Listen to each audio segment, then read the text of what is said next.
I'm joined by Harry Litman of the Talking Feds YouTube channel, the Talking Feds podcast. Harry, Donald Trump is running scared from all of these judgments. He can't handle it. He likely doesn't have the money. I'm talking about the, what is it now, $450+ million when you add the prejudgment interest in the New York Attorney General civil fraud case.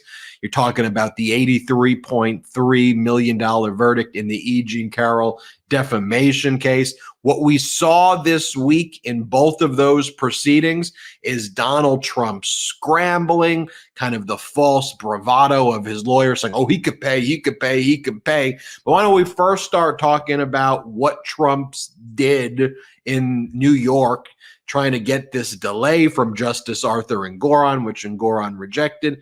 Then let's shift gears and talk about what happened in federal court, where he's trying to go to Judge Lewis Kaplan, ask for Judge Kaplan to give him a break. Both judges who Trump has relentlessly attacked, who's given him, most people in Trump's position would be locked up in jail if they behaved that way in a court of law. But what do you make all of this? Let's start with the New York Attorney General civil fraud case, Donald Trump's conduct this week. What happened? Where are we going?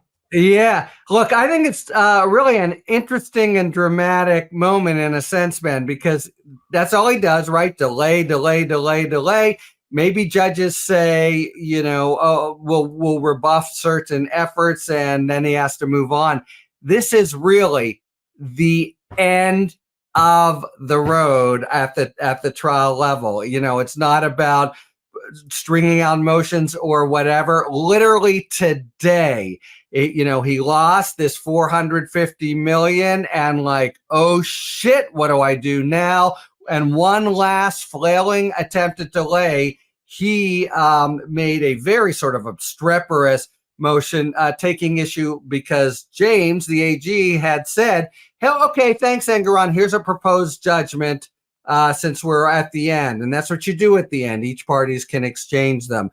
And Trump said, how dare she? We first have to engage in a sort of motion to settle what the language should be. And James came back, no, we don't. It's not in the rules. You never told us, Engoron. We've done nothing wrong at all. It's just a ham-handed attempt for a delay. And Engoron agreed and rebuffed Trump. And literally today, there's a moment when the executioner's, knife comes down. And that was today for Trump. There is, boom, a judgment. He's been adjudged. And he's got 30 days now to pony up a huge amount of money if he wants to appeal. It really is the end of the line, almost like the time when you can be convicted at trial and then you keep going and post appeals and habeas. But there is the day when the jail door opens, you go in and they lock it behind you. And today is the equivalent of that for the Engoron case and the really huge price tag that a jury has accorded, and he's going to have to post a huge bond for if he wants to challenge. So that is what happened this week, and it's got a real sort of finality that has to be very, very sobering for a guy who has sort of bobbed and weaved and kept things at bay for pretty much his whole career. Let me ask you a question about one thing that happened in this exchange between kind of Trump's lawyers and Justice Engoron that raised a real red flag to me. And then separately, I want to go and make a prediction about what happens next. Okay. But in the letter briefs that were exchanged and the emails that were exchanged, because in New York's Supreme Court practice, which is their trial court there, they do a lot of emailing. We don't really do that a lot here in California. Right. I couldn't even imagine emailing a judge in our Superior Court or federal court here without personally getting locked up. But that's a whole nother sidebar discussion that you and I can have. Yeah. But Donald Trump's lawyer claimed that one of the issues with the proposed judgment is that it included incorrect addresses of the Trump organization, the Revocable Trust, and about 7 or 8 other entities. I think it was 6 or 7 other entities, and claimed that they're actually Florida addresses and not New York addresses.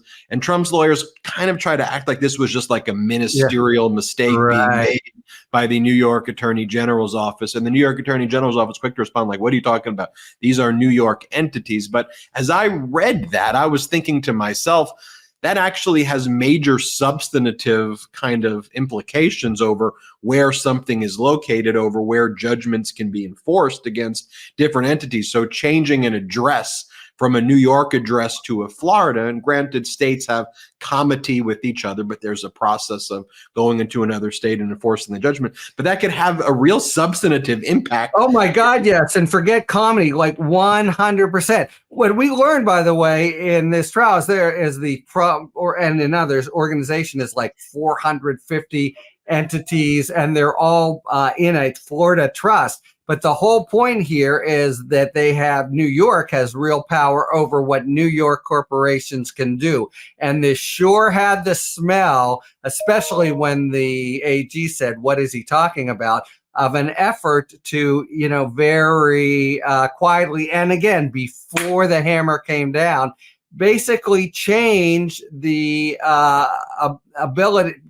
change the corporate location of 7 or 8 important entities, so they would no longer be covered. You're not going to go around the country and with full faith and credit and say, I want this or that. Not in this motion. This is really all about the actual New York entities. And if he could have pulled this fast one, if that's what he was trying to do, I mean, God knows I would never accuse him of doing something, some subterfuge like that. But if he was by chance, that could have been like tremendous fraud that after it happened would in fact have made it harder to reach those.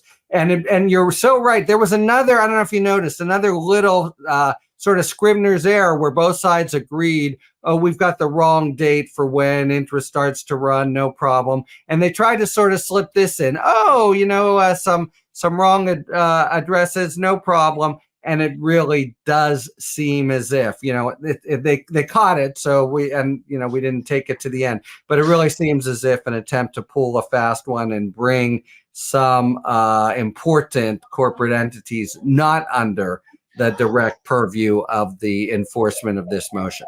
When I read that portion of of this letter brief, my mind went immediately to the fact that back in 2022, Donald Trump had filed that whole federal lawsuit in the Southern District of Florida. It got assigned to Judge Donald Middlebrooks, who had recently sanctioned Donald Trump around that time for nearly $1 million. And then Donald Trump had to dismiss the lawsuit because of the frivolous jurisdictional purported hook, because those entities were not Florida. It was all bogus. It was based on a New York case that was being filed. So I was thinking, okay, he dismissed that one in 2022 without prejudice. What I guess he's trying to do is find a way to bring it to a Florida state court judge that may be sympathetic to him. And as you said, or just get it out of New York. He gets huge upside if he just gets it out of New York and what's happening in this particular case.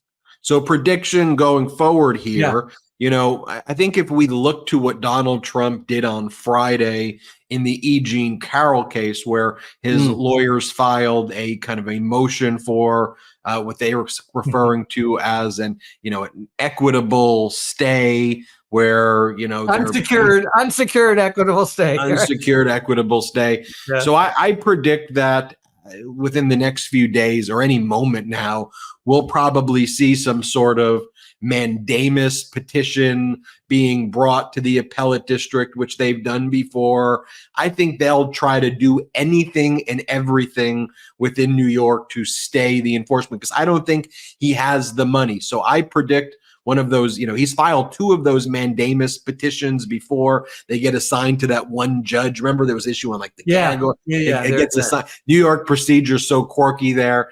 I think he'll do all that stuff. What do you think? I don't think he's just going to post the bond. Like, call me simple. I don't think he's going to do that.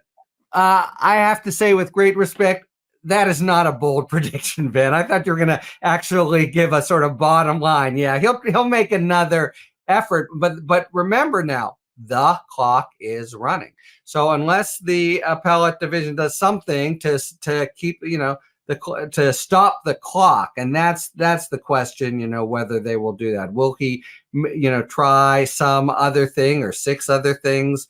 Yeah, but the question is, and you're exactly right on this prior sort of episode where you did have the appellate division kind of come in and give him a little bit of delay relief. But he's got to come up with something to make other than what they did before was a sort of procedural. It's almost like when the Supreme Court just grants a stay to consider it. He's got to come up with something bona fide in order to have anything more than a couple days. So I don't see, maybe the 30 days turns into 40, but not into, 100. I think it's time to start calling around to banks and tallying up the collateral and the like. And he's not going to escape that process, even if he delays it like a bit. I don't see how he delays it for more than a bit. So there you have it. I agree with you there. We did another hot take on what he's doing in the E. Jean Carroll case. Again, Right. I don't think he's got the 80. I don't think he's got 83.3 in my opinion. I don't think he's got 83.3.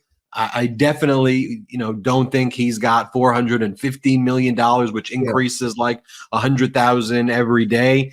And you know why I don't think he does? And again, look, I know he's very, very cheap, but when you start utilizing your political action committee and you need to grift off of supporters to pay for your wife's hair and makeup and pay for your airplanes and pay for things like that, I mean, it kind of has red flags that, I don't really know any billionaires who do that. I don't see Mark Cuban or or people like that behaving in that way. But what do I know about billionaires? No, but but look, it's a really good point. And actually, can he use different things to the extent he can? Where I'm actually going to do a one-on-one on Talking Fed soon about can he use these contributions? But really, the big thing to note. Nobody thinks he's going to be insolvent. He does have very valuable real estate properties. The question is he going to have to encumber them, pay very high, collateral and interest and the like? And that itself would be quite a come down for Trump. This is the his crown jewels. It's what he points to as. And did you see? It was almost a little bit sassy on the part of Letitia James. She said, I pass 40 Wall Street every day. She said, we're ready to attach if need be. And so he's looking at really getting gored where it hurts the most. There you have it. Make sure you all subscribe to the Talking Feds YouTube channel. Also, the Talking Feds podcast. Talking Feds is partnered with the MeidasTouch network. It's complimentary. Harry's takes are A++. If you miss it here on Meidas, you'll get different perspectives and a lot of great guests as well on the Talking Feds YouTube channel. I watch it every single day. So check it out, subscribe there, and make sure you hit subscribe here as well. Thank you so much for watching it. Have a great one. Hey, Meidas Mighty. Love this report? Continue the conversation by following us on Instagram @MeidasTouch to keep up with the most important news of the day. What are you waiting for? Follow us now.